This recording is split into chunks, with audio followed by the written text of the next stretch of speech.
ولی فرمت و ژانر رو ما تا بیایم پیدا کنیم یه ذره طول کشید. مین ژانرمون تقریبا فانک راکه، درسته، ولی خب میریم یه گوشه یه آلترناتیو میزنیم، یه جایی پروگرسیو میزنیم. الان من مثلا حتی امیدم اینه که میای فرهنگر رو جا بندازم. مثلا گیتار الکتریک مثلا ساین آمریکایی، مثلا گیز اصفهان میمونه. توی این بازه 5-6 ساله هم خودمون خیلی عوض شدیم، هم تیستمون عوض شده. موزیک کار نمی‌کنیم که وارد یه مارکتی بشیم که حالا مارکتر بیایم شنونده جذب کنیم و اینا. ما موزیک می‌ذاریم چون حال می‌کنیم. تمام منظور اون آهنگ اینه که یک باباییه که هنوز باهاش دختری نبوده و داره میمیره و باید با دختری باشه. من لیریک نوشتن رو شاید از هر بخش دیگه‌اش بیشتر دوست داشته باشم. اونجا شروع کردیم، اولین اجرامون رو گذاشتیم، خیلی حال داد. گفتیم اجرا داریم، تا چند روز بعدش کل بلیط‌های سولد شد. استرس استیج خیلی چیزه بامزه‌ایه واقعا، یعنی تبدیل میشه به یه چیزی شبیه دراگ. من مثلا با همون سیسو گیتار الکتریک مثلا دایش تبهکار تو گوشم میذاشتم، همون ملت فکر کنم الان این داره مثلا آمان آقا لینکین پارک داره گوش میده. خیلی جاهام داره سخت میذارم، من آدم قور زدن نیستم، یعنی خیلی جاها داره حال نمیده. سلام، خیلی خوش اومدین سلام، خیلی خوش اومدین به این قسمت از اوراما، جایی که ما با آدم‌هایی صحبت می‌کنیم که فکر می‌کنیم یک روز قراره ستاره بشن. آقا کسی که امروز اومده توی پادکست ما رو شما احتمالاً با بند چروکس میشناسین، ولی من از 5 سال قبل وقتی که یه پسر 18 ساله خیلی خوش‌ذوق بود و شاید یه وقتی بود که رویای همه بند داشتن بود و یکی از آدمایی که موند پای رویاش و در واقع هم یه جورایی باور داشتن هول و هوش ما که این آدم میتونه یه کار متفاوت ارائه بده رو امروز توی اوراما داریم. کسی که بندش توی 1 سال گذشته چندین برابر شناخته شده، از اجراهایش که توی توییتر وایرال شد، از اجراهای پشت همی که روی استیجای تهران داشت و اتفاقای خوبی که برای گروهش افتاد. من خیلی از اولین روزی که در واقع پادکست رو زدم منتظر بودم که بتونم با بردیا صحبت کنم. چه خبر سلطان؟ خوش اومدی. بردیا کجاست؟ این اطلاعاتی که الان انتقال دادی به من نه اینجوری هم نیست. دمت گرم واقعا، مرسی که خیلی حال دادی. دمت گرم. این چیز بود دیگه، هزینه آشناییم بود. آره دقیقاً 5 سال اینا. خوبم، مرسی، دمتون گرم واقعا، مرسی که دعوتم کردید. خیلی خوشحالم که نشستم کنار شما و آمادم که یه صحبت خیلی مشتی داشته باشیم با هم دیگه، بریم جلو ببینیم چی میشه. ببین من خیلی دوست دارم تو مرحله اول از خود چروکس بدونم طوری که شکل گرفت، چند ساله داره کار میکنه و الان تو چه مرحله‌ایه. خب من یه چیز معذرت بگم که دلایلی که من اینجا نشستم پیش تو به خاطر یک ادای دینیه که همیشه احساس می‌کردم به تو برگردونم. اولین عکس رو از بنده ما تو گرفتی. خب آره، یعنی اولین بار که ما دور هم جمع شدیم تو بودی که تصویر رو ثبت کردی و اینو همیشه تو ذهن من تو رو یادت گذاشته فکرم کردم. نمیاد. ببین من یادمه یه ویدیو برای بچه چروکس زدم، اینقدر بد بود اون ویدیو که هیچ وقت پخش نشد و اینا. نه ویدیو نزدی، یک سلسله مراتبی بود. آره نه ولی اون روز اولی بود که ما همه کنار هم جمع می‌شدیم و خب تو تصویر رو ثبت کردی. خدا رو شکر. خب بعد بنده چی شد؟ از کجا شروع شد؟ چروکس از کجا شروع شد؟ من یه دوستی داشتم به اسم آرش که هنوزم دارم.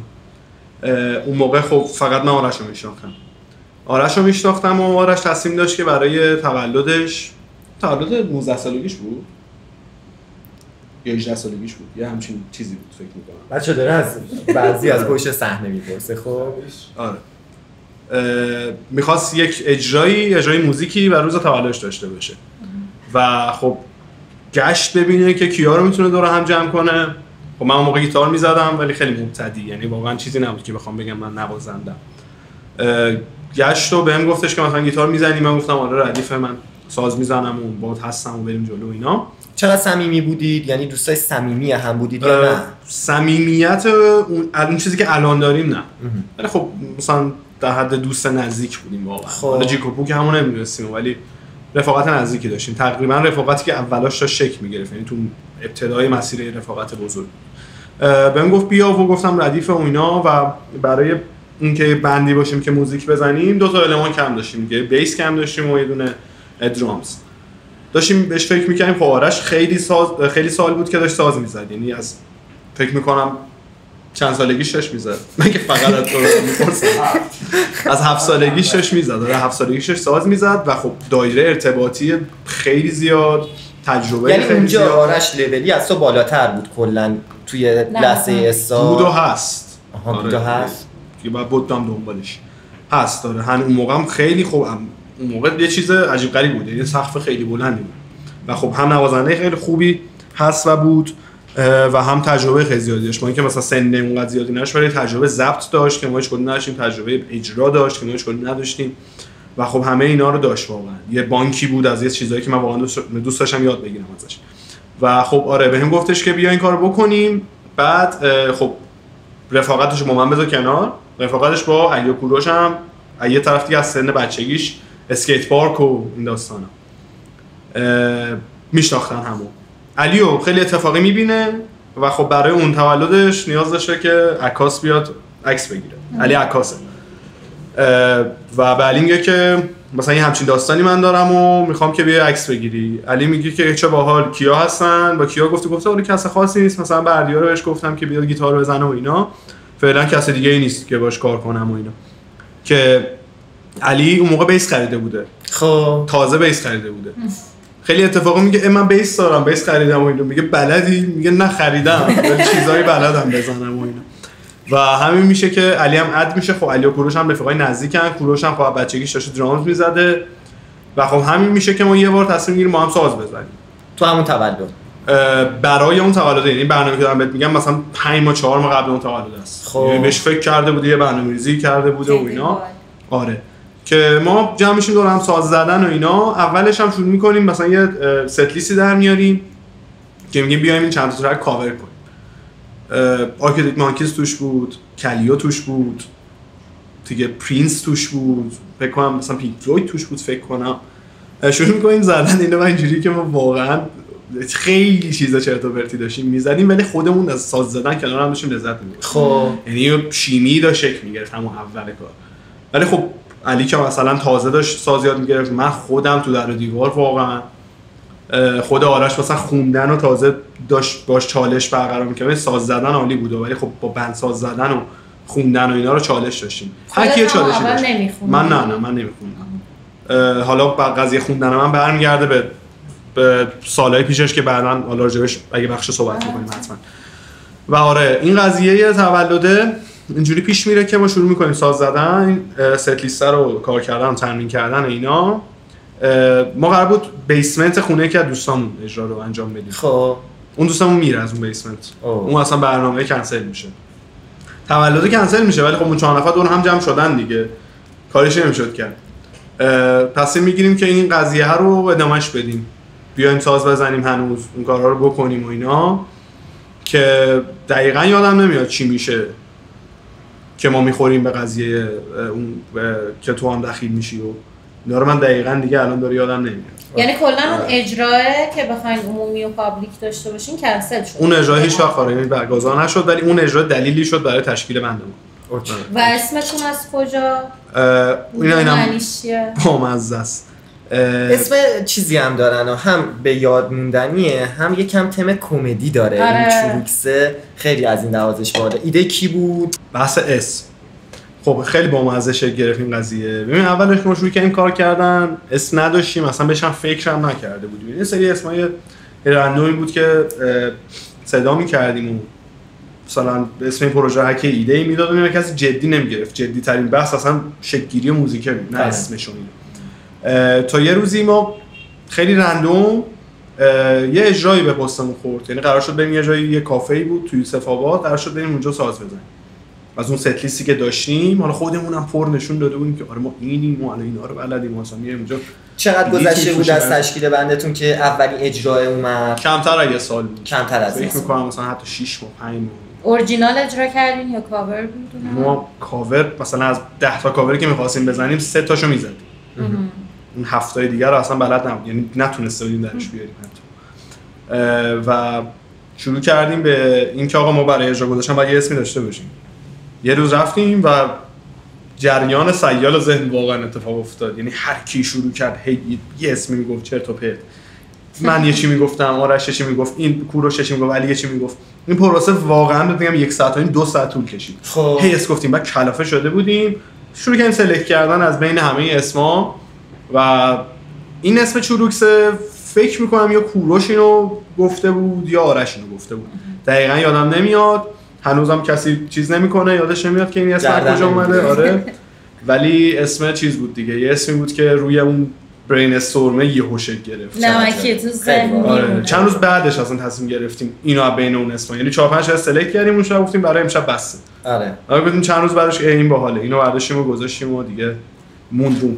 ببین یه چیز دیگه ای که خیلی برای من جالبه اینه که خب اون جریان تشکیل بند و اینا انگار کلا مثلا برای دوره 1980 و داستانه اینطوری میدونی، یعنی الان خیلی کسی بند محور کار نمیکنه. خب اینکه حالا اسم بند مطرح میشه ولی به مرور زمان اسمی از بردیا شاید کمتر بمونه، تو با این قضیه چجوری؟ یعنی برات مهمه، برات مهم نیست؟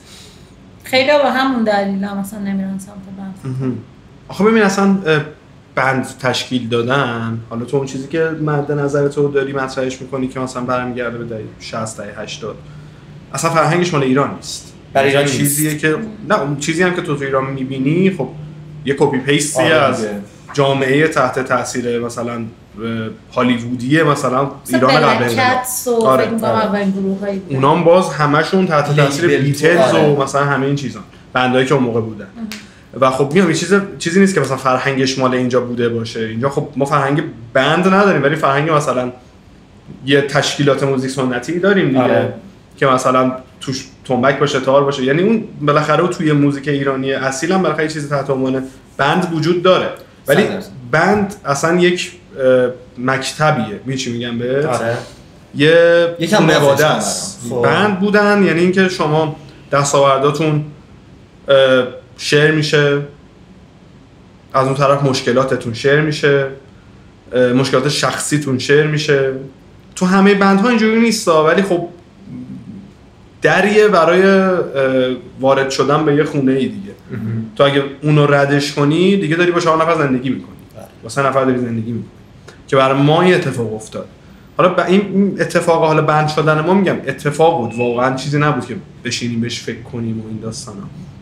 و میگم این فرهنگی نیست که جا افتاده باشه. من تو ایرانم خیلی مثلا گشتم یه جایی که ببینم بندها تو ایران از کی شروع کردن، کامیونیتی ها چه شکلی بودن، چه بندایی داشتیم. همشون یا حالا یه دوره‌ای نسل ما رو حالا میذارم کنار، نسل‌های قدیمی‌تر مثلا دهه 60 یا دهه 50 یا اکثر بندایی که اونجا هستن، حالا اکثرشون، همشون نه، آدمایی که از نظر شاید فرهنگی یا از نظر مادی چند لول بالاترن، یعنی یه شناختی دارن، چون موقع دسترسی کم بوده دیگه. تو نمی‌تونستی بری هر موزیکی گوش بدی، عشق مثلا پینک فلوید داشته باشی، خیلی مثلا از نظر فرهنگی باید یه چند لول خودت رو چیز می‌کردی، ارتقا می‌دادی که این اتفاق بیفته. برای همین توی اون سال‌ها ما یه سری بندایی داریم که الان بندای ایرانی هستن که قدیمی‌ترن، مثل بالگرد، مثلا بیبند، داماهی باز جدیدتر. داماهی نوازنده‌هایی هستن که قدیمی ان، خب همشون تو بندهای تو بندایی که خیلی قدیمی‌تر بودن کار کردن. الان فکر کنم مثلا 10 سالش هم نشده باشه داماهی که الان دارن کار می‌کنن. میگم این فرهنگ الان من مثلا حتی امیدم اینه که میای فرهنگ رو جا بندازم که با بند بودن و موزیک ساختن کار انفرادی نیست. الان که حداقل دیگه خیلی بعد الان تو میگی توی یعنی جامعه امریکایی هم هنوز این بندا پابرجان هنوز اینطوری شکل میگیره یا نه تک آرتیستر شدن؟ اونجا خب همین داستان جزء فرهنگشونه یا سنتشونه. تو اصلا واردی باری مثلا میشی تو هیوستون، اگه اونجا مثلا یه بندی اجرا نکنه انگار مثلا این چی کم داره اونجا. چون میگم جزء فرهنگشونه، جزء مثلا گیتار الکتریک مثلا ساین آمریکا، یعنی یه قسمتی از نماینده فرهنگ یک دوره تاریخی از آمریکا. مثلا گیاز اصفهان میمونه گیتار الکتریک مثلا سیاتل. آره خب یه چیز اینجوری داره براشون، یه ارزشی داره. مثلا دیدی چجوری با ساز سنتی ایرانی برخورد می‌کنن، یه تقدسی داره به هر حال. آره اونا براشون این قضیه وجود داره، چون بالاخره بخشی از تاریخ آمریکا راک اند روله. مثلا نماینده آمریکا به جامعه‌های دیگه راک اند روله. خب این قضیه اونجا وجود داره و اینجا نبوده که من امیدوارم این قضیه اتفاق بیفته.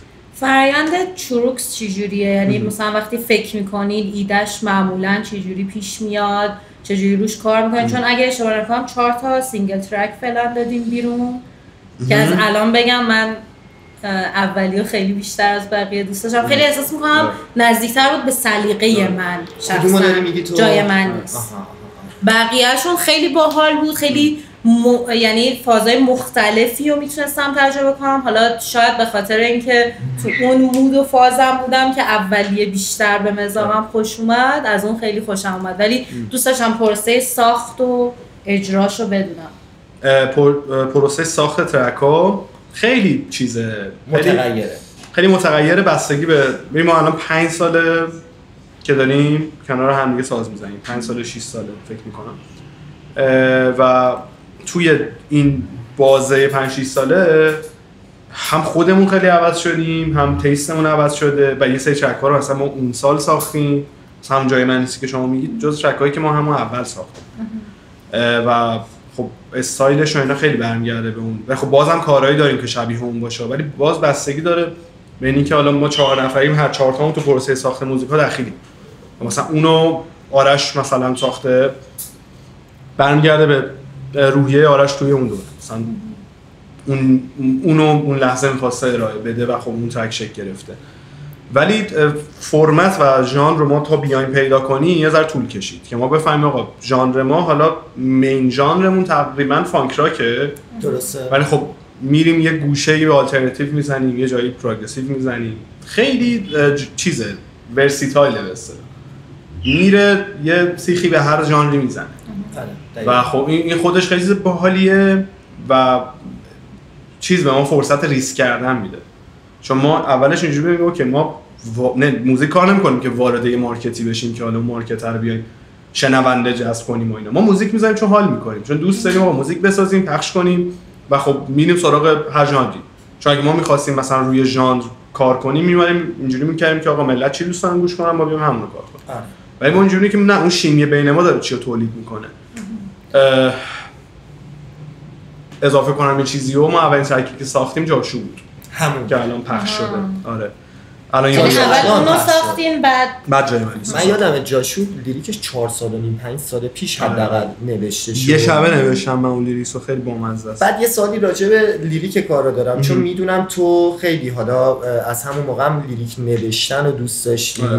الان چه جوریه؟ یعنی تو بیشتر لیریکا رو مینویسی یا اصلا اول لیریک شکل میگیره بعد بقیه مراحل؟ یا ببین لیریکا رو بحث لیریک نوشتن و اینا این شکلیه که ترکایی که من میخونم من مینویسم، ترکایی که آرش میخونه رو آرش مینویسه. که تقسیم کارمون حتی هنوزم یکم تم کمدی که تو جاشو بود به نظر من خیلی باحالش کرد. هم اعتراضی میخورد یه بک‌گراندی داشته باشه، هم یکم کمدی بود، هم خیلی آنارشیستی بود دیگه. زبونش هم راحت بود، در این حال قابل فهم بود. چی شد که مثلا اصلا لیریک نوشتن رو باش میدونی چجوری یادش گرفتی؟ غریزیه یا بابتش چیزی گذروندی؟ یاد جاشو افتادم. تمام چیزایی که شما میگید بنده خدا اصلا تمام منظور اون آهنگ اینه که یک باباییه که هنوز باهاش دختری نبوده و داره میمیره و باید با دختری باشه. اصلا همینه موضوع، یعنی نه توش اعتراضی داره. ولی خب این که آدم‌ها میتونه ازش برداشت داشته باشن برای خودم خیلی جذابه. چون هر کی واقعا یه گوشه‌ای از یه موزیکو برمی‌داره. اون خیلی چیز بامزه‌ایه. یه بار سوالات می‌پرسی؟ اصلا با لیریک نوشتن چقدر برات مثلا لیریک نوشتن بخش جدیه؟ من لیریک نوشتن رو شاید از هر بخش دیگه‌اش بیشتر دوست داشته باشم. چون موزیک ساختن خودش حالا یه تجربه‌ایه که واقعا لذت بخشه. موزیک ساختن و تو پروسه ساخت موزیک باشی جذابیت داره. ولی اون موزیک در نهایت حرفی که داره میزنه رو نماینده منظور اون موزیک لیریکسشه.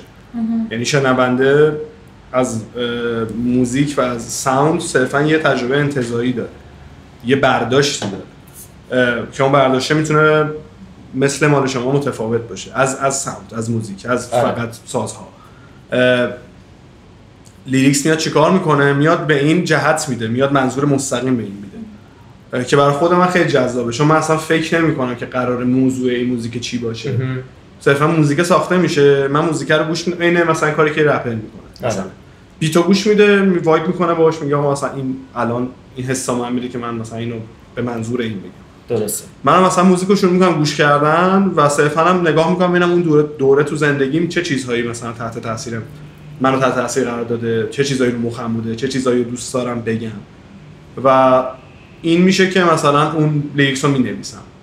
جاشو مثلا یه ترک های هست مثل جاشو یا مثل شوتو که اینا صرفا یه سری داستان بی سر و تهه، انگار یه سری مثلا لیریکس ابزورده واقعا، یا صرفا یه کار کمدیه، یه سری توش مثلا اسلنگ استفاده شده، توش یه سری واقعا داستان بی سر و تهه. یعنی جاشو که یه کارگری رو کشتی داره کار میکنه و کشتی داره غرق میشه و تنها دختری که تو کشتی میبینه رو که دختر ناخداست رو میخواد بره با اون باشه. آره.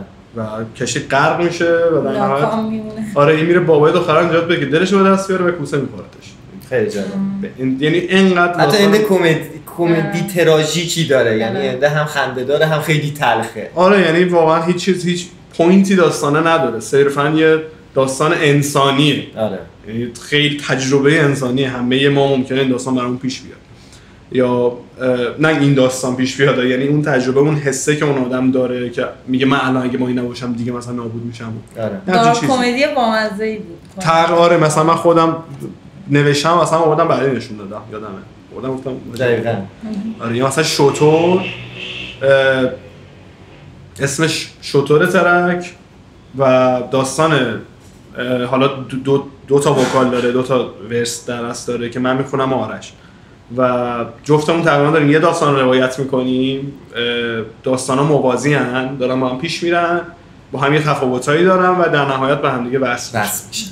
آره که 2 تا آدم هم که توی بیابون گرفتار شدن دارن میمیرن و دیگه امید به زنده بودن ندارن، قول چراغ جادو رو پیدا میکنن، شروع میکنن آرزوی مسخره کردن. اون یکی مثلا ماشین میخواد، داف میخواد، اون یکی خونه میخواد، مثلا آدم فضایی میخواد و اینا، و در نهایت میفهمن چقدر یوزلس بود آرزوهایی که کردن. و آرزوی سومشون اینه که حداقل تو این بیابون شطور شیم تا نمیری. خیلی مسخره است. ترک مورد علاقه خودت چیه؟ ترک مورد جواد خیابانی اومدم بشم. ترک مورد علاقه من ترکی که منتشر نشده. از چیزی که منتشر شده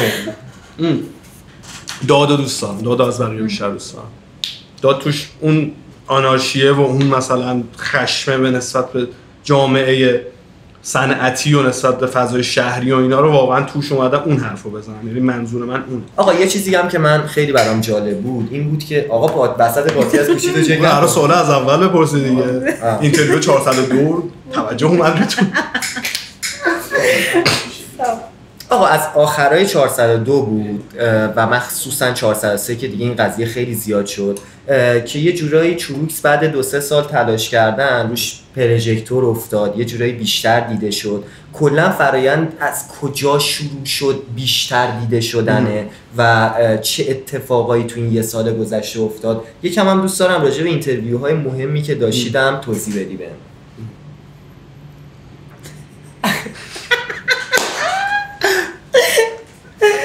اسمش یادت نه نگفت خندم گرفت. خب ببین ما 2 سال شروع کردیم اجرا گذاشتن. مثلا اجرا گذاشتن باعث شد ما یه بیشتر دیده شیم. ما ترک‌ها ریلیز می‌کردیم، خب اون جامعه‌ای که دورمون بودن شروع کردن گوش کردن ترک‌ها و این بحث اجرا گذاشتنه باعث شد که یه توجه مضاعفی بیاد سمت اون. یعنی حالا به خود من این قضیه چند ماه یا دلار 1 سال خورده‌ای ثابت شده که ببین صرف حضور داشتن تو فوکوس می‌کشی. آره. یعنی کارتو داری انجام میدی. حالا اگه کارت تو من خودم نمیتونم جاج کنم کار خودم و بگم کارم خوبه یا حالا هر چی، ولی یه لولی داشته باشه دیده میشه. من اینجوریام که من این کارو دوست دارم، اصلا نمیدونم کارم خوبه یا بده، مثلا واقعا نمیتونم قضاوتش کنم. و اینجوریام که صرف حضور داشتن تو، صرف توی متن بودن تو حاشیه نبودنت بالاخره باعث میشه که به تو توجه کنه. حالا اینکه کی به تو توجه میکنه و کجا به توجه میکنه سرنوشت تو رو رقم میزنه. آره. خب برای ما هم مسیر لاک پشتواری بود چون که ما اجرا نمیذاشتیم و ما 3 سال مثلا ما خوردیم به کرونا، خوردیم به سال 401، همه این اتفاقات خب تاثیر داشت رو روند ما که جلو نریم. درست سال. و دل و دماغش اصلا نبود دیگه فکر میکنم. یعنی دل و دماغش نبود. آره ولی باز تنها چیزی که باعث میشد ما حالمون بهتر باشه این که هر جمعه بریم چه لهجه‌ای گرفتن هر جمعه. آره تنها چیزی که باعث میشد ما بریم حالمون رو بهتر کنیم اینه که هر جمعه بریم با هم ساز بزنیم. واقعا یعنی همه این اتفاقات رو ما میومدیم تو استودیو خالی می‌کردیم و الان بهش فکر می‌کنم می‌بینم که همون باعث شده ما کنار هم بمونیم، چون بی دلیل بدون هیچ برنامه‌ای، بدون اینکه اصلا بدونیم اجرایی داریم یا ترکی قرار ریلیز کنیم، ما هر جمعه جمع می‌شدیم ساز می‌زدیم. 4 تا ترک ساخته بودیم، اون 4 تا رو مثلا 2 سال زدیم واقعا. دستکارش می‌کردیم، اینور اینجوریش می‌کردیم، اونجوریش می‌کردیم، اینجوریش می‌کردیم. و همون داستان باعث شد که ما برسیم به پروسه این که اوکی بیام اجرا بذاریم. خب و اولین اجرامونم اولین اجرای رسمی که شروع کردیم با اسم چروکس با ترک اورجینال گذاشتن کافه بود، مثل کافه برف. خب آره سمت کریم خان. اونجا شروع کردیم اولین اجرامون رو گذاشتیم. خب خیلی حال داد به عنوان اولین اجرا، به عنوان تجربه اولین اجرامون. ببین خیلی تو دستمون نبود. یعنی اولین نکته‌ای که وجود داشت مثلا صندلی داشت اجرامون، خودمون هنوز اونقدر با هم سینک نبودیم، ولی اجرا یعنی گفتیم اجرا داریم تا چند روز بعدش کل بلیط‌های سولد اوت شد. بعد خب ما توقع داشتیم همه آشنا باشن دیگه، تقریبا کم آشنا بود. ببین آره تقریبا مثلا بگم نصف سالن آشنا بود، نصف سالن ما نمیشناختیم و این اینجوری بود که این همه ما اولین اجرامونه مثلا با فکر کنم یه ترک هم بالا داشتیم اون موقع فکر کنم، یا یه دونه یا دوتا، جوری که با انقدر ما کار این دستاورد داشتیم. خب اوکی این مسیر اینه دیگه، این مسیر رو برو جلو، که الان هم از اون برمون افتادیم دیگه، یعنی بیشتر داریم اجرا می‌ذاریم تا ریلیز کنیم که حالا به یه استاندارد دوگانه‌ای باید برسیم که جفتشو با هم ببریم جلو. سخته، خیلی سخته کلا موزیک کار کردن، مخصوصا با بند، مخصوصا توی این ژانر، ولی خوش می‌گذره، حال میده. فکر می‌کنید بزرگترین چالش با بند کار کردن چجوریه، چیه؟ بزرگترین چالش با بند کار کردن بزرگترین چالش بودن تو جامعه است حتی، یعنی اصلا دغدغه‌های تو و مدل رفتار کردن تو با آدم‌هاست. حالا تو این آدم‌ها رو فرقش اینه که خودت انتخاب کردی. آره. شاید تو مترو خودت انتخاب نکنی با کیا توی واگن باشی. آره. ولی خب تو بند تو انتخاب کردی که با اینها بالاخره یه پروژه‌ای ببری جلو دیگه. بزرگترین چالشش همون چالش انسانیه، یعنی واقعا حرف همون نفهمیدن، چالش داشتن سر حال مسائل، این چیزا واقعا چالشه. ولی خب بحثی پیش اومده که مثلا نزدیک باشه چروکس از بین بره، به اونجا نکشیده. یعنی مدیریت کردن این اسم داره چروکس لید کردن اسم بند خودم دارم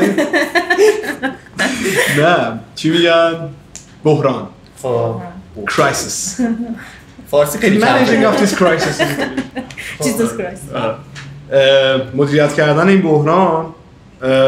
خب واقعا این داستانی که یک بحرانی پیش میاد این باید از طرف یکی از این 4 نفر بالاخره مدیریت شه. شخص مشخصی داره؟ یعنی نه هر موقع هر لحظه یکیه دیگه. آره. شاید واقعا یه جاهایی من اذیت کنم، کسی که اذیت میکنه رو نمیگم، اما کسی که جمع میکنه ماجرا رو باز چیز داره، یعنی حرفشو میخونن دیگه، فلانی بگه بس میکنن قضیه. اینجوری نیست بینتون. خیلی چیزه آخه. ببین 4 نفریم با این که 4 تا خیلی آدم دیوونه‌ای، ولی مثلا دیوونه بودنمون که سر جاش. خب نه دیوونه بودنه سر جاش واقعا. بحث اینه که 4 نفریم که با هم زندگی داریم. آره. یعنی من کاملا میدونم چه خبره تو زندگی اون آدم. آره. و اون آدم وقتی مثلا شروع میکنه بد قلقی کردن، من میفهمم آقا مثلا کوروش تو زندگیش یه سری مشکلات شاید داره. آرش مثلا یه داستانایی داره. علی خود من مثلا چون با هم داریم زندگی میکنیم همه چی همو میدونیم دیگه، خب بنابراین ما هم سخت نمیگیریم و خب همه رعایت همو میکنیم. یعنی بحث اولی که وجود داره اینه که تو وقتی با یکی داری به عنوان بند میتت کار میکنی، تو باید حواست اول از همه به اون آدم باشه، اول از همه که حواست به اون پروژه باشه. جمله طلایی که اونجا بهت گفتم که پروژه مهمتره، ارجع به آدم‌های تو اون پروژه. و همه این 4 نفر اینو پذیرفتن و قبول دارن. خب این وقتی باشه رو میز دیگه کسی کاری نداره. آره. اجرای زنده چقدر استرس داشت؟ الان اجراات بهتر شده؟ یعنی چجوری بگم تونستی یه لول اپی بکنی تو ماجرا؟ استرس داره حاجی جدی؟ ولی آها به خاطر استرس دیگه. یک کلوزاپ از اینجا بگیرید که نه این چک خوردم نه این جابوسه. آره مطمئن باشی خیلی عمیق بود. نه دیگه زدم که بوس کنن نه که بوس کردن که بریزه. میخواستم اینو جلو دوربین یه روز بگم. تو رو خدا اینا رو بذار. شرفه. آره ببین اجرای زنده گذاشتن. یه چیزی قبلش بپرسم ببخشید. یه لحظه من این جواب این که اجرای زنده گذاشتن تو ایران حالا مثلا برای مارکت هیپ هاپ خیلی دردسره. خب برای شما چقدر دردسر شد یا نشد اصلا؟ نه داستانی پیش نیومده هنوز. خیلی مثلا شده وسط اجرای اتفاق بی ربطی بیفته. یعنی مثلا توی مجموعه داشتیم اجرا می‌کردیم یه داستان دیگه‌ای اصلا پیش اومد که ممکن بود حالا بر ما هم مشکل پیش بیاد. ما وسط اجرا بودیم سالن یه حالا اونجا که داشتیم توش اجرا می‌کردیم 2 تا سالن داشت. یه سالن اینور بود یه سالن اونور بود. سالن اونوری های داستانی پیش میاد که با مثلا پلیس میاد و اینا اونا استرس میگیرن اجرای ما میان جمع میکنن. ولی گیر حکومتی عجیب غریبی تا حالا نبوده که نذارن کار انجام بدید. نه بعد خب حالا داشتی راجع به تجربه اجرای زنده میگفتی. استرس که کلا استرس استیج یه چیز بخشیشه حاجی. ببین استرس استیج 3 بار بگو اینو. خب بگو استرس استیج. استرس استیج خیلی چیزه بامزه‌ایه واقعا. یعنی تبدیل میشه به یه چیزی شبیه دراگ واقعا.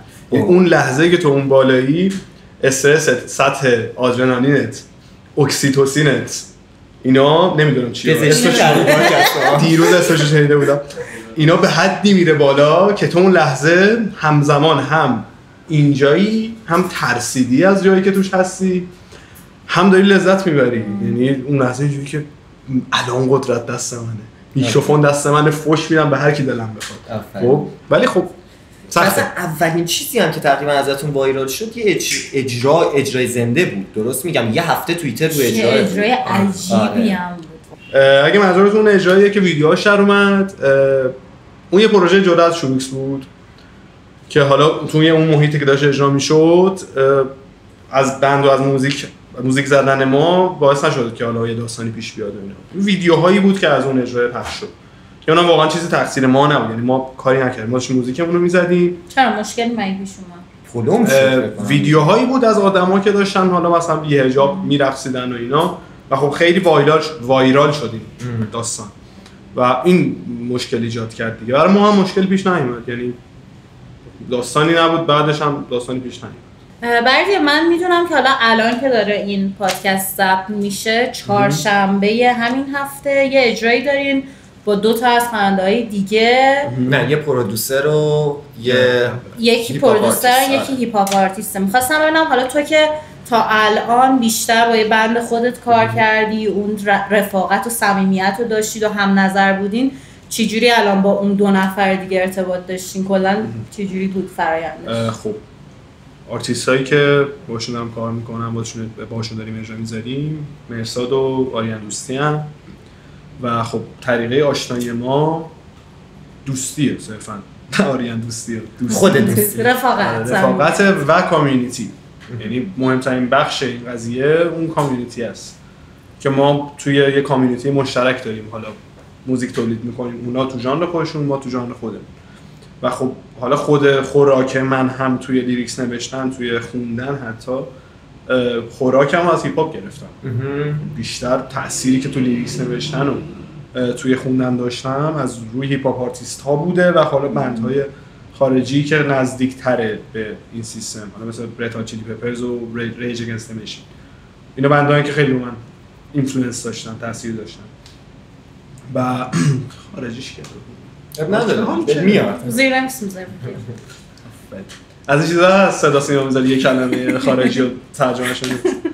آره نه اینا بندایی بودن که خود من تاثیر داشتن. خب هیپ هاپ آرتیستام که کلا تو ایران مثل رز مثل قاف عشق آره حتی سامان ویلسون خب قدیمش مثلا لجند من حتی جدید آره واقعا حتی جدیداش واقعا بابای بدت نخوره. آره واقعا اینا رو من خیلی تاثیر داشتن و خب اینا باعث شد که من بیام مدل نوشتنم و مدل خوندنم و یه چیزی نزدیک به اینا درارم. یعنی بندهای راک کمتر تاثیر داشتن رو من تا هیپ هاپ آرتیستای ایرانی. آره و مثلا خیلی خوشحالم از این قضیه که دارم با یه آرتیستی کار میکنم که شبیه من داره فکر میکنه، شبیه من دارن کار میکنن. خودم یه آهنگ یعنی آهنگای خودتون تلفیقی رو بخونید یا ما ترک‌های خودمون رو داریم، مرسال هم ترک‌های خودش رو داره. حالا این وسط مرسری کورا رو هم میکس می‌کنیم که اوکی. خیلی جالب. بردیا یه چیزی که می‌خواستم ازت بدونم این که اولین علاقت به حالا گیتار زدن و اینا از کجا شکل گرفت و حالا به جز بندایی که اسم بردی بزرگترین منبع الهامت و اون آرتیستی که مثلا بیشتر از همه تا الان عاشقش بودی کی بوده؟ خب بزرگترین دلیل این که مثلا من دارم گیتار میزنم پدر مادرم خانواده است. بابای من مثلا موزیک خوب گوش میکنه، از بچگی پینک فلوید گوش میکرد، ایلوی گوش میکرد، چه جالب، بندای شکلی گوش میکرد و خب همیشه مثلا من آشنا بودم، پسر خاله‌مون الکتریک میزدن، آشنا بودم، یعنی این سازو میدیدم و خب طبق اون باور اشتباهی که اون سالا بود و هنوزم یه جاهایی هست میگفتن که یه الکتریک میخوای یاد بگیری باید بری اول کلاسیک یاد بگیری. آره مثلا من یه جایی زده شدم از این ساز و اینا. گذشت یه بخوای بری کانادا اول باید بری ترکیه، همین باید بری راه دیگه ای نداری دیگه. کجا باید بری؟ هیچی کانادا مستقیم نمیشه که. چرا نمیشه؟ بری اونجا کی داریم پادکستم تو اسم این برنامه کانادا ترکیش ایرلاینز. خب داستان اینه که من اون موقع زده شدم از این ساز و اینا، بعد گذشت چند سالی یه گپی افتاد، بعد چند سال دوباره برشم بر رفتم. اینا بابام گفت الکتریک بگیر، گفتم باش. یه PS4 داشتم، گفتم بفروشمش مثلا برم یه الکتریک بگیرم. ولی واقعا پسری که گیم و ترجیبه چیز ساز زدن ترسیدم چیزی که میخوای بگی. خیلی لب مرزش رفتی. پسری که ترجیح که دیگه چیز شده بود دیگه، یعنی خیلی دنبالمون داستانی ذوقش داشتم الکتریک بخرم. نه واقعا خبری نبود. گرفتم و شروع کردم ساز زدن و تا جایی رفتم اصلا هم برام جدی نبود. صرفا ببین توی سن بلوغی رد کردی اون سن بلوغو، خوشگل مشکل نیستی مثل من. حالا الان خوبم، اون موقع خوب نبودم خیلی. بعد باید یه چی داشته باشی بتونی مثلا 4 نفر توجه کنی. آره دیگه اون گیتار الکتریک خیلی باحاله.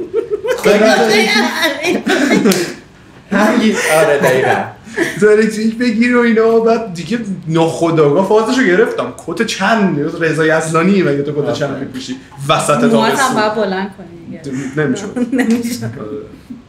آقای دیاری ناظم دبیرستانم نمیشه این کارو میکردم. آره کت چرم زشتم میکردم با شلوار پا. اصلا فازشو گرفته بودم. بعد واقعا من موزیک گوش نمیکردم. جدی؟ با من مثلا با همون سیسو گیتار الکتریک مثلا دایش تبهکار تو گوشم میذاشتم، هم ملت فکر کنن الان این داره مثلا آموناماف لینکین پارک داره گوش میده. بچه‌ها تو گوش من نه اون موقع چیز بود. تو گوش پس کوچه ما میذاریم کل گور زمین رو اونو گوش میدادم میرفتم مثلا. دایش تبهکار کیه؟ اون موقع تبهکار نبود، اون موقع دایش آدم خوبی بود. دایش ملتفت بود. دایش پلاک بود. دایش پلاک رد کرد. آره من میگم مثلا اینجوری بود سیستم. تا یه جایی که واقعا من شروع کردم اکسپلور کردن، گشتن که چه خبره و چیزای خیلی باحالی اومد دستم دیگه. انقدر ما موزیک داریم، انقدر اصلا توانایی تو اینو داری که موزیک گوش بدی و از اونها بیای موزیک بسازی. این خیلی خوش چیز بامزه‌ای بود. و مسیر زندگی من مثلا داشتم یه درس دیگه می‌خوندم. آره. همین شیمی می‌خوندم. استاد درزی مثلا یه منطقی رو به من وارد کرد که آقا یه درسی وجود داره به اسم مهندسی صدا، فناوری صدا. چی می‌خوندی توی مدرسه؟ من تجربی بودم. خیلی رندومم. هر کی فکر می‌کنم. آره اصلا تصمیم‌ها خیلی اصولی به نظر میاد. یهو بگم مثلا 2 تا بچه دارم خیلی جالب مثلا عجیب نیست برام. نه ولی واقعا یه اتفاق افتاد که من درس ول کردم شیمی و رفتم مهندسی صدا خوندن، آشنا شدم با علم صدا، اصلا با ساوند دیزاین آشنا شدم که تا یه جایی واقعا جدی نبود این مسیر برای من. یعنی صرفا هابی ساز می‌زدم و همون خفن بودن و این داستانا که تصمیم گرفتم واقعا یه ذره جدی‌تر شدم. یعنی اتفاقی که آرش هم آورد وارد زندگی من کرد که حالا این قضیه و بند و اینا یه ذره همه چی برای من جدی‌تر کرد. هنوز اونقدر جدی نبود، هنوز اتفاق خاصی نیفتاده بود، ولی خب من ترجیح میدادم خب تو مسیری باشم که خودمون بیشتر بهم خوش بگذره. یعنی بیشتر دنبال این بودم اوکی تو مسیری باشم که حداقل تاییدش هم اگه اتفاقی نیفتاد حداقل حال داده باشه. از یه داستان باحال برای بچه‌م تعریف کنم. 20 سالم بود مثلا استیج بودم. مثلا باحاله همچین چیزی. اون موقع ذهنیتم خوب این بود. و این شد که میگم چشم پر کردی الان. برای بچه‌م فلیکس کردی آره 20 سالم بود استیج. باحال بابات فکر واقعا اش نمی‌کرد. به من میگفت ریاضی می‌خوندم. بابای من جوونیش توی فاز بود که مثلا بند داشتن و این من خیلی حال می‌کنم. من بچه‌ت خیلی باحاله دیگه. و آره یهو جدی شد دیگه. یهو درسمو عوض کردم رفتم تو جهان موزیک کامل. صدا اصلا به طور کلی. یعنی موزیک یه بخشش، جهان صدا اصلا جهان مهندسی صدا و این خیلی جذاب بود برام و خب هی جدی‌تر شد دیگه. بعد این بانک اطلاعاتی من برای اینکه آقا تو بیای به عنوان یک کسی که داره موزیک میسازه توی این مارکت باشی، خب این بانک هم شروع کرد گنده شدن و خب باحاله. یعنی با آدم‌های جالبی برخورد کردم، از این خیلی دارم لذت میبرم. آدمای توی این صنعت که نمیشه اسمشو گذاشت، توی این کامیونیتی از هر جنسی، از هر قشری، توی هر بندی، توی هر پروژه موزیک آدمای مزه‌ای ازشون یاد گرفت. باحاله. یعنی حالا شما خودت سینما مثلا تئاتر اینا کامیونیتی ان جامعه ان، یعنی همه اینها بعد خود تئاتر مثلا من واقعا حالا خیلی آشنایی ندارم با یه دید نسبی دارم نسبت به اون چیزی که خودم تو موزیک دیدم. میخوام مثلا بگم راجع به تئاتر ببینم اینجوری هست یا نه. من اصلا میدونی که تئاتر نه حالا 70% مهمون پادکستتون تئاتری بودن دیگه. یکی شاد نبود؟ من همونو یه بار دیدم. اون بقیه سینمایی بودن. آره. موزیکی نبوده تا حالا. چرا ترانه داشتیم. این دیگه‌شو نذارید بچه، من خیلی ناآشنام نسبت به لطفاً ببین یه ویدیو. نه راست میگی جزیس بود. آره من دیدم. خیلی هم خفنه. ترانه من فکر کنم میشناختی. دیدم فالو داشت. نه داشتم فالو ندارم.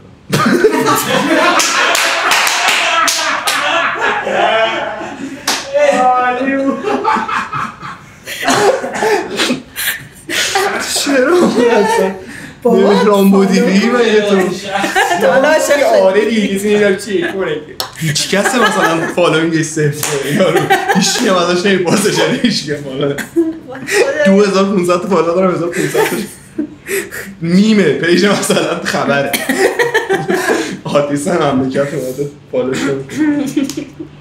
آره آجی یه سوال جدی هم برای بعدش دارم. نه سوال پرس اصلا این فضا رو کش بیرون.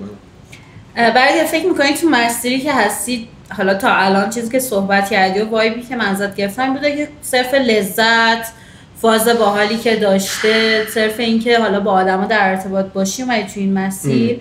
فکر میکنی حالا چه تا الان چه توی آینده چه چیزی رو به خاطر این مسیری که انتخاب کردی مجبور میشی فدا کنی؟ چه سوالی بود خدا وکیلی. چی رو فدا کنم؟ خب من حالا اینو جواب بدم بعدش میخوام چی اضافه کنم روی اون گزاره سوالی که ازم پرسید. ببین صرف باحال بودن این قضیه حالا اینکه سر جای خودش واقعا چیزی که منو خیلی موتیویت میکنه نسبت به ادامه دادن این راهه اینه که تو در نهایت در این زمانی که داری زندگی کنی باید یه تأثیری بذاری. این برای من خیلی مهمتر از حالا بخش اینی که بهم خوش بگذره یا هر چیزی. خیلی جاهام داره سخت میگذرم، من آدم قُر زدن نیستم. یعنی خیلی جاها داره حال نمیده، ولی خب اون بخشش که حال میده یه جوری به من حال میده که مثلا شاید به اون نده.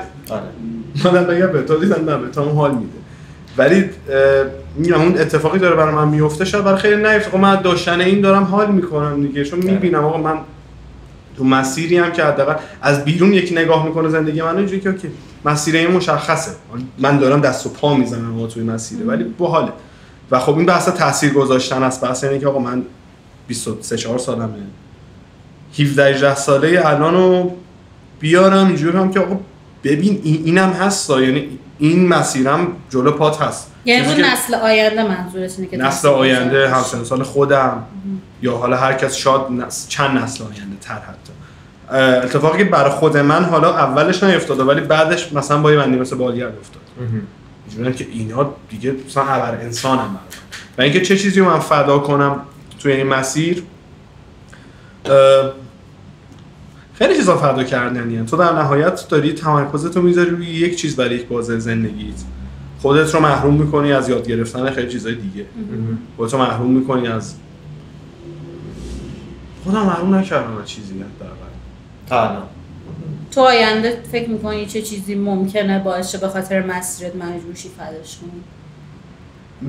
اون زندگی چیزه دیگه تو بالاخره ثبات اصلا نرمال بودنش چیز نیست، فعل منفی نیست روش. زندگی نرمال خیلی باحالیه. آره تا یه جایی باحال نیست، یعنی 18 19 سالته اینجوری که فاک سیستم میخوام اینجوری زندگی کنم، من تغییر میرم پلیس میزنم خبری نی باحال. یعنی میری تو در نهایت 30 سالت میشه اینجوری که زنم کو. بعد میبینی که اصلا دایرکت تو جواب نمیده. خب زندگی نرماله چیز باحالیه، زندگی با ثبات چیز باحالیه، پول درآوردن کارمندی عالیه. یعنی تو بدونی ماه آینده قرار سر ما 20 میاد تو حسابت. من این زندگی رو تجربهش کردم اوکی، ولی اینو الان میجونم که این داره فدای اون میشه، تو نمیتونی همه رو داشته باشی. بالاخره یه سری آدم مثل ماها دیوونه میوونه و اینا باید باشن دیگه. آره که نرمه لحظه ای نرمه که یه آنورمالی جلوش قرار میگیره. دقیقاً. یعنی اون نرمه وقتی هیچ چیز در ضدیتش نباشه خودش اصلا معنی نداره. پس بنابراین اون آنورماله رو باید شکل بدیم دیگه. دقیقاً. آقا من یه چیزی که خیلی برام سواله، خودم میخوام نظر تو رو بدونم راجبش. چرا مارکت هیپ هاپ اینقدر جدی تو ایران شکل گرفت ولی هیچ وقت مارکت راک شکل نگرفت؟ مارکت نشده، یعنی آرتیست اومدن ولی مارکت نشده اونقدر جدی. چند تا دلیل خیلی چیز داره، یعنی چند تا دلیل خیلی ساده داره. هیپ هاپ آرتیست برای اینکه یک اثری تولید کنه، حالا اول رپ فارسی من دارم بهتون میگم که یه آرتیست یه رپر با یه بیت که دانلودی بوده حالا اون موقع، یا حالا مثلا مال امینم بوده، مال مثلا توپاک بوده، یه بیتی بوده و اون آرتیست بوده و مثلا خودشو قلمش نمیده یه میکروفون. که اون اوایل مثلا تو می‌بینی میکس خاصی هم وجود نداره، پروداکشن خاصی هم وجود نداره، یعنی فرآیندی که یک اثر تولید بشه خیلی ساده تر، یه هفته تموم شد تا پخشش. برای اینور نه، تو برای پروسه ساختت، هماهنگی اعضای با هم دیگه، جلسات تمرینت، پروسه ضبطت هم هزینه بره 10 برابر اون کسی که داره صرفاً یه کاری انجام میده.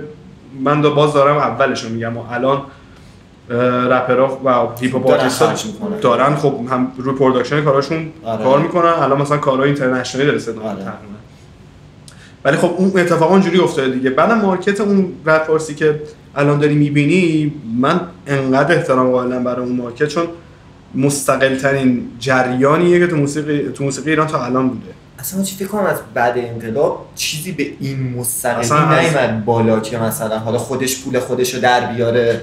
از کشف آتش تا الان جدی هیچ مارکت موسیقی تو ایران هم قبل انقلاب هم بعد انقلاب به استقلال رپ فارسی نبود. نه از جایی به صورت کلی هدایت شده، نه هزینه مضاعفی از جایی بهش وارد شده، حتی نه هزینه‌های اجرا و اینجور چیزا.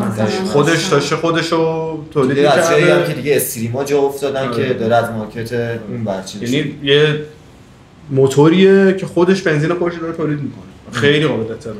آره. و من خودم رو دوست دارم مثلا تو مارکت هیپ هاپ و اینجوری میگم که بگم من دارم از شما فکر میکنم، من تو جریان شما.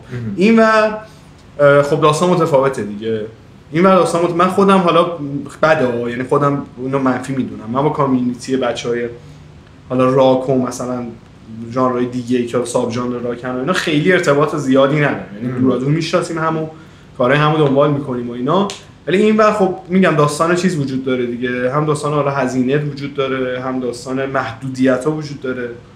چون تو برای اینکه رپر باشی خودت لازم داری، یعنی وقتی قرار باشه بند باشی تو سازات لازم داری، 3-4 نفر دیگه لازم داری، یک محیطی برای ارائه، چون مثلا 70% لذت موزیک راک به اجرا دیدنشه. تو موزیک تو ماشین گوش میکنی باحاله، ولی خب تو که بری اون تجربه بودن توی اون کنسرت رو داشته باشی، اونه که داره به تو حال میده.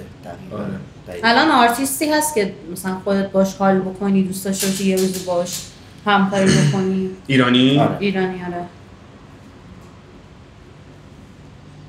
با آرتیستی همکاری کنم. من یه بنده که کلا به نظرم برای خودم خیلی دوست داشتنیه که بند بالگرد، یاد بالای 4-5 ماه فکر گفتم اسمش.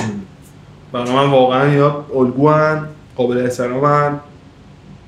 سال فکر کنم 2006 2008 یه همچین چیزی دارن کار میکنن. آلبومشون فکر کنم یا 2006 یا 2008. من دبستان نرفته بودم مثلا اون موقع. اینا داشتن کار میکردن و خب الان گوش میکنی موزیک رو، برای اون موقع اینجوری که چقدر موزیک امروزی الان هم فعال کار میکنن یا نه دیگه؟ الان به فعالیت قبلشون نیست، یعنی الان خب به خاطر مهاجرت و اینا احتمالاً از هم دیگه دور شدن و اینا، ولی هنوز کاراشون رو میتونی گوش بدی باحالن.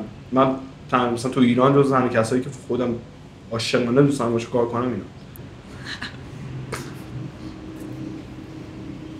آماده میکردی خودتو قبل پادکست؟ آماده. این مثلا رو بزن. جلسه رست علی میرزایی بذاری؟ گذاشتی تقریبا. ببین به نظر خودت بزرگترین نقطه ضعفی که ممکنه یه روز باعث شه که تو کارت شکست بخوری چیه؟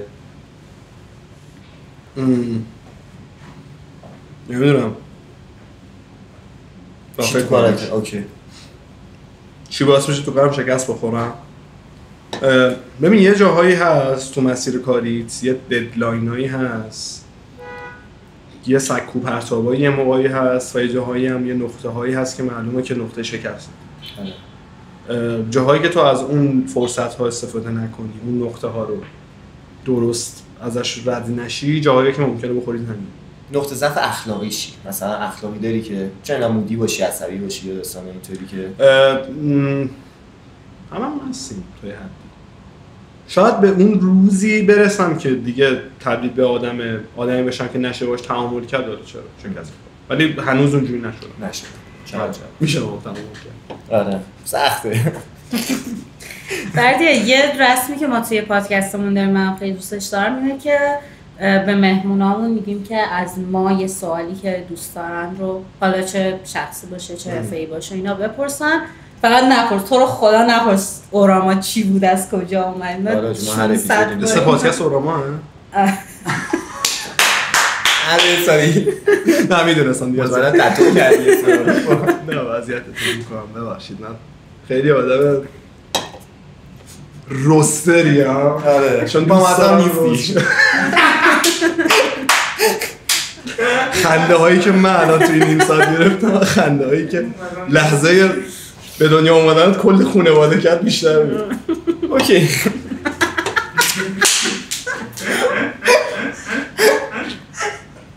برو خدا بچه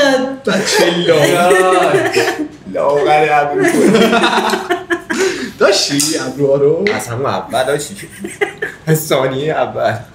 اگه قرار باشه از بین شخصیت‌های تاریخی یکی رو بیاری تو پادکستتون کیه؟ چه جالب بود. خیلی اطلاعات هم راجع به تاریخ کمی. کوروش کبیر خیلی صبری. من میدونم میتونم بگم. من نویسنده مورد علاقه‌ام میارم رولان بارت. خب که کلا خیلی ازش خوشم میاد، از نوشته هاشو، از تفکراتی که داشته و دوست دارم که حالا میدونم آرتیست اون شکلی نیست، بیشتر نظریه پردازه و فیلسوفه میشه گفت، ولی خیلی دوست دارم با اون. آره. ولی فوت کرد دیگه نمیشه. باشه من جدی حالا تا خیلی هم تاریخی نیست ولی حال میکنم که تاریخی منظورم این نیستش که مثلا تو تاریخ باشه. من برم خوش سرت کنم دستمال بیار. لیدی گاگا و مورگان فریمن هم خیلی دوست دارم. من آجی برد پیت انتخاب. برد پیت آرتیست واقعا بازیگر مورد علاقه من با اختلاف و خیلی دوست دارم. لئوناردو دیکاپریو پرسن نیست. نه برد پیت پرسن. کریستیان بیل و برد پیت خیلی من دوست دارم یکی از اون حرف بزنم. همین بود سواله. خودت چی؟ خودت سواله. ما اینو پرسیدیم. صدمه‌ای که همین سوال کپی سوال ما نبود. دوست داری باشه آرتیست کار کنی؟ نه دیگه من چیزش کردم. تو پادکست شخصیت‌های تاریخی که اصلا کلا در جهان زیستن دوست داری اصلا با کی روبرو شی؟ خیلی باحال دیگه واقعا. تارانتینو باحال‌ترین کاری که تو جهان میتونی انجام بده که مثلا برید توتنخامون عقب بکشی بیرون باهاش صحبت کنی. دقیقاً. چند دادم دیگه با مومیایی چه می‌دونم. من خیلی سوال دارم. خب بپرسید. نه از شخصیت‌های تاریخی شما. چی مثلا؟